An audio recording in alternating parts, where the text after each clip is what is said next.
Assalamualaikum warahmatullahi wabarakatuh. Alhamdulillahirrahmanirrahim. Kembali lagi kita bertemu pada mata pelajaran pendidikan agama Islam di pertemuan yang kedua. Nah, sebelum kita masuk pada materi yang selanjutnya, marilah kita mengawali niat belajar kita dengan membaca doa. Kita baca doa sebelum belajar dan juga dilanjutkan dengan Sayyidul Istighfar. Mari kita baca bersama-sama. Bismillahirrahmanirrahim. Raditu billahi robba wa bil islami dina wa bi muhammadin nabiyya wa rasulah rabbi zidni ilma warzuqni fahma. Allahumma anta rabbi la ilaha illa anta khalaqtani wa ana abduka wa ana ala ahdika wa wa'dika mastata'tu a'udzu bika min syarri ma sana'tu abu'u laka bi ni'matika alayya wa abu'u bi dambi faghfirli fa innahu la yaghfiru dzunuba illa anta. Amin. Alhamdulillahirrahmanirrahim. Semoga dengan doa kita tadi kita bisa dimudahkan dalam belajar pada pertemuan kali ini, dan juga nanti semoga kita bisa mendapatkan ilmu yang bermanfaat, yang berkah. Oke, langsung saja pada materi yang kedua ini nanti kita akan mempelajari memahami arti dan juga isi kandungan dari surat Al-Anfal ayat 72, Al-Hujurat ayat 10 dan juga 12.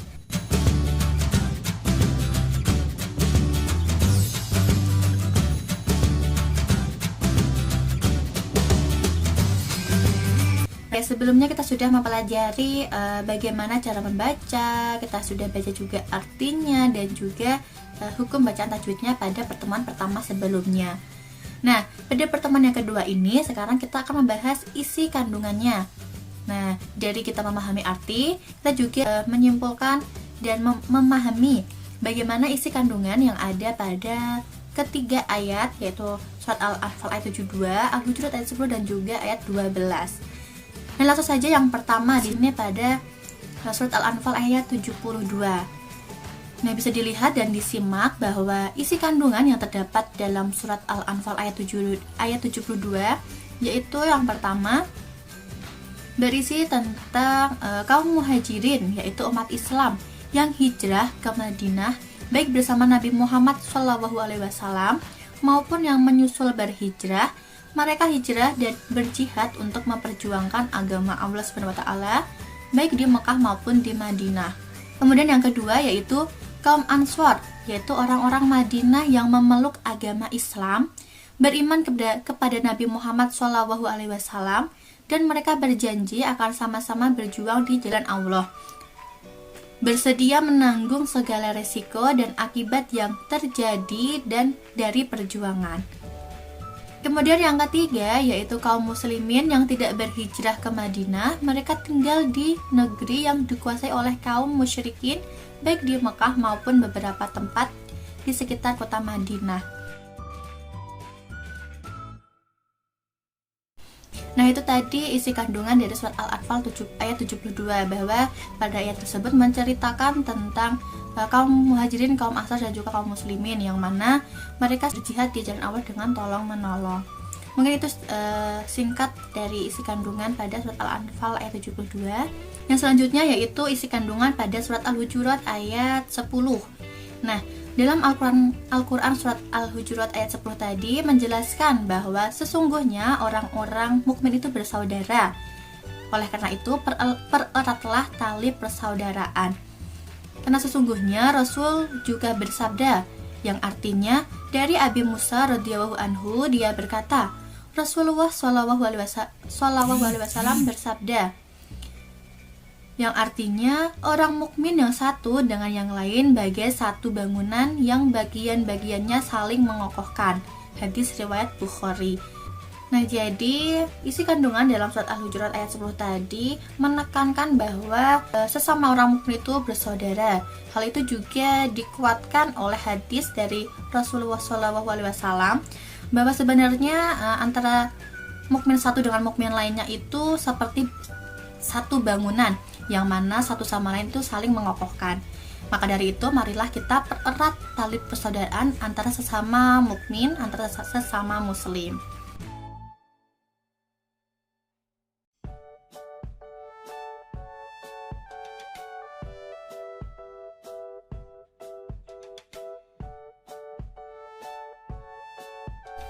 Nah, kemudian yang ketiga yaitu Al-Hujurat ayat 12 menjelaskan bahwa Allah SWT melarang berprasangka buruk, yaitu menyangka seseorang melakukan perbuatan buruk. Seperti Umar bin Khattab pernah berkata, "Janganlah kalian berprasangka terhadap ucapan yang keluar dari saudara mukmin kecuali dengan prasangka baik, sedangkan engkau sendiri mendapati adanya kemungkinan ucapan itu mengandung kebaikan." Malik meriwayatkan dari Abu Hurairah radhiyallahu anhu bahwa Rasulullah shallallahu alaihi wasallam bersabda, "Jauhilah prasangka karena prasangka itu adalah sedusta-dustanya perkataan. Janganlah kalian meneliti rahasia orang lain, mencuri dan bersaing yang tidak baik, saling dengki, saling membenci dan saling membelakangi. Jadilah kalian ini sebagai hamba-hamba Allah yang bersaudara." Hadis ini diriwayatkan oleh Bukhari dan Muslim, juga Abu Daud. Nah, jadi pada surat Al-Hujurat tadi selain juga terdapat larangan berprasangka buruk, juga pemberitahuan tentang larangan ghibah. Nah, ghibah masih diperbolehkan bila terdapat kemaslahatan yang lebih kuat, seperti misalnya dalam jar atau menilai cacat dalam masalah hadis. Kemudian takdil, yaitu menilai baik atau peninjauan kembali dalam suatu masalah hadis, dan juga nasihat. Tapi pada umumnya ghibah itu dalam masyarakat lebih pada negatif. Maka dari itu kita harus bisa menjauhinya, jangan sampai kita terjerumus dalam perbuatan ghibah.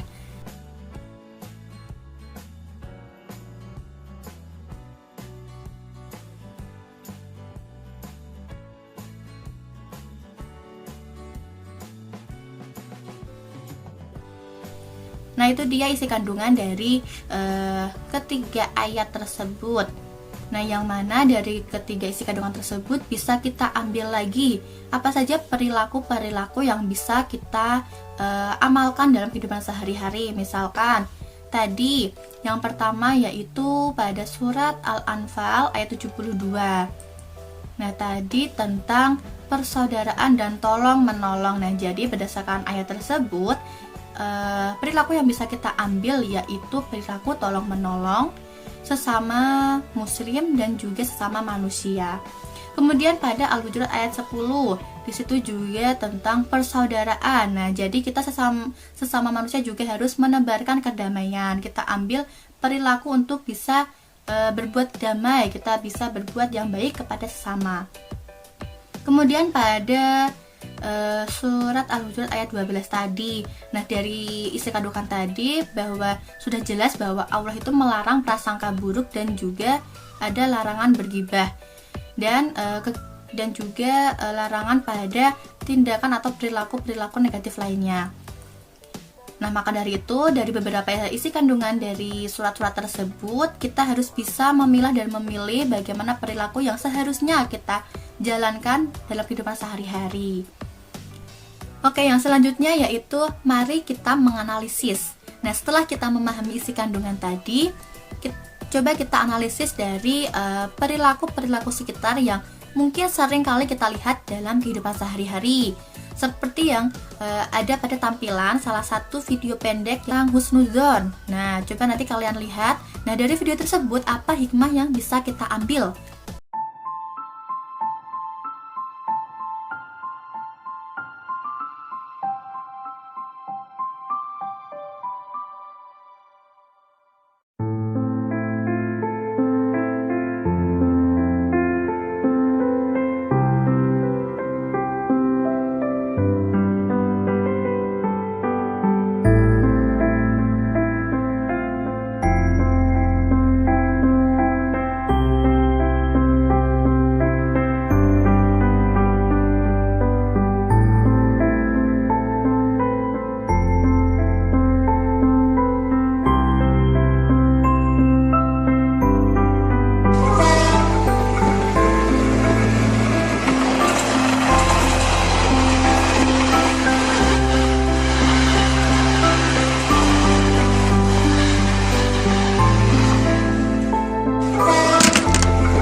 Jadi hikmah yang bisa diambil yaitu yang pertama bahwa ujian itu bukan bentuk kebencian. Nah, terkadang Allah menyelamatkan hamba dengan cara memberi ujian untuk memberikan pertolongan. Kemudian Allah memberi peringatan untuk berbaik sangka pada setiap keadaan, termasuk ketika keadaan yang buruk. Jadi ketika berbaik sangka itu bukan hanya saat kita sedang bahagia saja, saat kita sedang senang saja, itu tidak, tetapi dalam setiap keadaan, baik ketika senang, baik ketika sedih. Nah, itu kita harus selalu husnuzon, kita harus selalu berprasangka baik kepada Allah. Kemudian dari kejadian tersebut mengingatkan kembali pada berpikir positif kepada Allah. Nah, jadi kepada Allah kita juga tidak boleh negatif, kita tidak boleh negative thinking. Nah, kita harus selalu positif, berpikir positif. Kemudian menjadi lebih sabar dalam menghadapi ujian kehidupan. Kemudian memberikan rasa tenang karena telah menyerahkan segala keadaan kepada Allah. Husnudzon tidak mencemaskan keadaan. Nah, jadi kalau kita bisa husnudzon setiap saat, kita bisa husnudzon setiap keadaan, insya Allah kita pasti akan tenang, kita pasti nyaman dalam menjalankan aktivitas. Kita tidak was-was karena kita tahu semua yang kita terima, semua yang kita dapatkan ini pasti Allah mempunyai alasan dan juga kebaikan-kebaikan. Nah, maka dari itu kita harus menerapkan perilaku husnudzon di setiap waktu, di setiap keadaan. Kembali lagi, kalau kita bisa menerapkannya, insya Allah kita pasti hidup tenang, hidup nyaman. Karena kita tidak khawatir lagi pada apapun yang akan terjadi. Ketika kita sudah menyandarkannya, ketika kita sudah menyerahkan kepada Allah Subhanahu wa Ta'ala, dan kemudian kita berbaik sangka kepada Allah. Karena apapun yang terjadi, apapun yang diberikan Allah kepada kita, itu pasti ada alasannya, dan itu pasti yang terbaik menurut Allah untuk kita. Nah, mungkin itu tentang isi kandungan dan juga beberapa surat tadi ya, tentang kontrol diri, prasangka baik, dan juga persaudaraan. Nanti mungkin kalau ada yang belum jelas bisa ditanyakan di grup mata pelajaran. Dan untuk tugasnya bisa dilihat pada kolom tugas. Jangan lupa untuk dikerjakan dan dikumpulkan pada batas waktu yang sudah ditentukan. Nah, mungkin itu yang bisa saya sampaikan. Sekali lagi, jaga kesehatan dan juga jangan lupa untuk produktif belajar. Walaupun di masa pandemi seperti ini, kita harus selalu bersemangat untuk belajar, semangat untuk produktif juga. Semoga keadaan lekas membaik dan juga kita selalu dalam keadaan yang sehat, dalam keadaan yang baik. Oke, mungkin itu yang bisa saya sampaikan tentang isi kandungan dari materi kontrol diri, prasangka baik, dan juga persaudaraan dari beberapa ayat yang sudah kita bahas tadi. Jangan lupa di rumah dipelajari lagi, diulas kembali lagi apa yang sudah kita pelajari pada pertemuan kali ini. Mungkin itu yang bisa saya sampaikan. Kurang lebihnya banyak kesalahan dari saya mohon maaf yang setulus-tulusnya. Semoga dari pelajaran kali ini bisa kita ambil manfaatnya, bisa kita ambil positifnya. Sebelum kita tutup pembelajaran pada kali ini, mari kita membaca doa setelah belajar dan juga doa kafaratul majelis.